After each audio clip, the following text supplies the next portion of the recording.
8 is enough? Not even close. The Duggars have their own Brady Bunch ×2 plus a few. Some families would consider 2 or 3 kids to be enough, let alone 19. So we sent our Rennell Roberts to the Duggar home to find out how they make it all work. Hi there. We're waiting. Go, go, go. Yay! There she goes. She's off and running.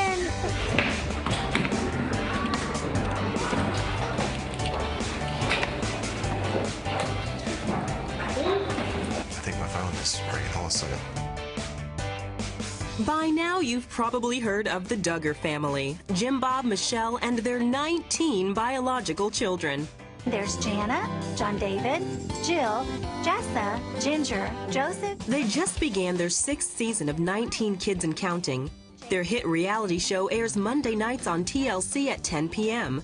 It documents their daily life and has captured the birth of their 5 youngest children. Michelle gave me a tour of the 7,000 square foot home that they built themselves. Next room is the pantry. This is where we have all the food. Now this is stocked like an expert stocks a grocery store. Do the children do this? Well, the children do now, but Dad's the one that taught them because he used to work at a grocery store. For the record, the Duggars do 40 loads of laundry per week, spend $3,000 a month on groceries, and have lived completely debt-free for over 20 years.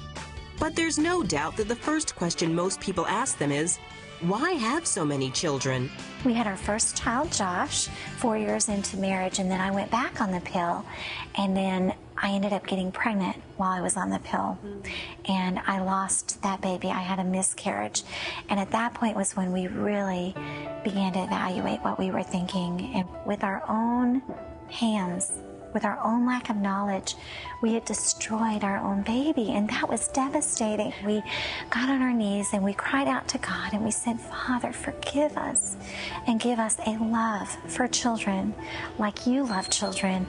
And when he says that children are a gift and a blessing and a reward, we have seen that lived out now for the last 23 years. It's been a lot of hard work, but much joy, much joy. Jim Bob manages several commercial properties to provide for the family and never imagined he'd be a media sensation. I never dreamed in a million years that all this would happen, but these are just window of time that God's opened up to minister to millions of people.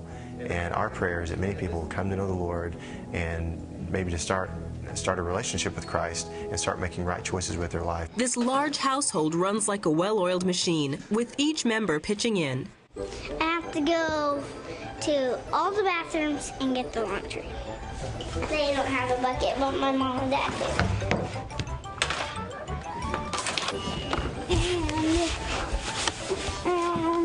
You'd think Michelle has her hands full between making grocery lists, feeding, and driving kids to and from appointments. But they're not just her children, they're also her students. That's right, Michelle even homeschools. Why do you think the country and the world is just so fascinated by your family? It could be a number of things. I really think maybe just the sheer curiosity of how a family with 19 children functions, but I also believe that there is a vacuum in America and even in each individual's life of where they want to know the answers to life's questions. It's that vacuum where only really God's Spirit can fill. And so when people connect with that aspect of our lives, I think that is what makes the difference. Michelle developed complications in her last pregnancy, and little Josie arrived 3 months earlier than expected. Since the NICU experience was still fresh in Michelle's mind, I asked her if she's open to having more babies in the near future. I'm 44, and if that would happen, we would be thrilled, but it'll just be a matter of waiting to see what the Lord has in store for us. Their lives may seem reminiscent of the Waltons, but life's not always easy, and the Duggars do have their share of critics. There's people that don't like us because of the size family that we have, but we've had many emails from people who have said, like this one lady the other day said, I was getting ready to have an abortion, and I turned on the TV, and I saw your show, and I thought, if these people can do it with 17 children, I can do it with one, and decided not to have an abortion. And I'm so thankful for testimonies like that, because it keeps us going. There's so many encouraging emails of people that have came to know the Lord, or maybe families that have started taking their family to church and getting involved and giving their life to the Lord, and that's what it's all about.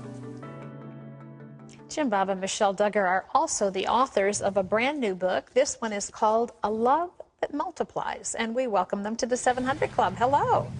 Good morning. Well, we've heard why in that piece you chose to give up birth control, but has there ever been a point along the way as you grew and built your family where you said to each other, or maybe just quietly to yourselves, maybe we've gone too far? I think probably when I was expecting our 7th baby, I began to realize this was impossible. What was I thinking?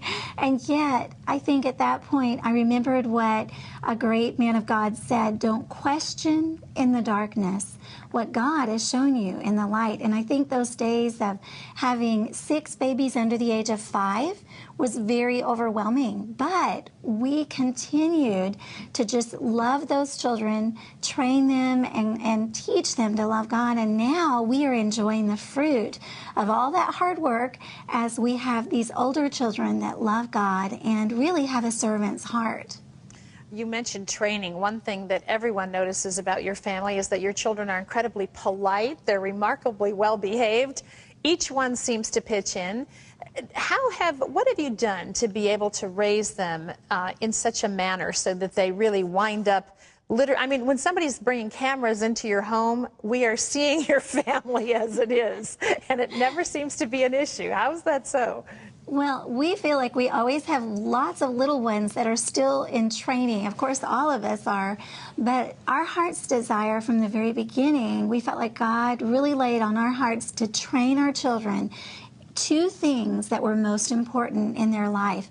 That if, number 1, they love God with their whole heart, soul, mind, and strength, and number 2, that they would love others, reach out with a servant's heart to love and meet the needs of others, then we tell them often, you will be a success in life. No matter what God calls you to do, if you will do those 2 things, you will be a success. With so many children, I have often wondered this as I've watched your program. Do you ever feel like it's difficult to have time for each one to feel like you're focused on them, like they matter? I mean, especially when kids go through teenage years, there's so many issues in life. Do you ever have children that feel left out, and how do you deal with that? Well, I think one of the beautiful things about the dynamics of our family is early on we decided to homeschool our children. And so that has enabled us to spend lots of time with our children.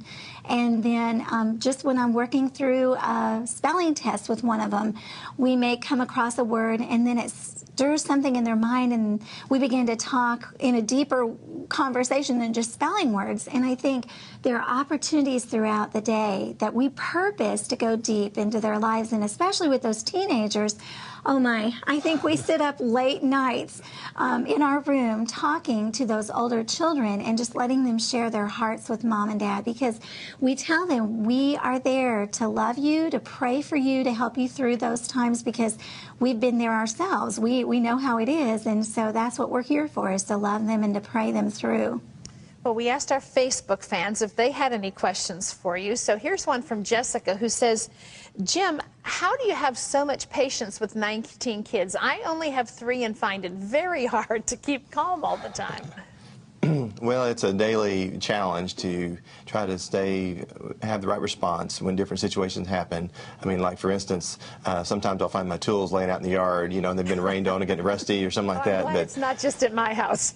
Yeah, but we've asked our children to help us with that, if they see us talking with sharp words or raising our voice, for them to come up and say, Mommy, Daddy, please, just, maybe you're going over the line there, whatever. And we try to keep each other accountable as a family to talk with soft words and to have the right response. And I think as our family is accountable to each other, that really helps. And we pray that each one of us will learn to talk with the right words. Here's another question. This one is from Jeannie, who says, have you thought about adopting your next child? We actually have thought about adoption. That has been something that we have prayed about and talked about, and even we've gone over to other countries to help them with their adoption processes to speed up some of those things. But at this point, we haven't began that process, but we definitely are praying about it. Our older children are open to it immediately. I mean, they would love to adopt as many as we could get, and so we're open to that. Well, you are the ultimate picture of the saying, room for one more. Our motto. Well, if you want to hear more from the Duggar family, check out their book. The book is called A Love That Multiplies. It's an up-close view of how they make it work. This is in stores nationwide. It's fascinating, it's inspiring, and it will bless you and your family. Also be sure to set your DVRs because the season premiere of 19 Kids and Counting begins June 7th on TLC. So check your local listings for times. And Jim, Bob, and Michelle, thank you so much for being with us today on the 700 Club. God bless you. Thank you.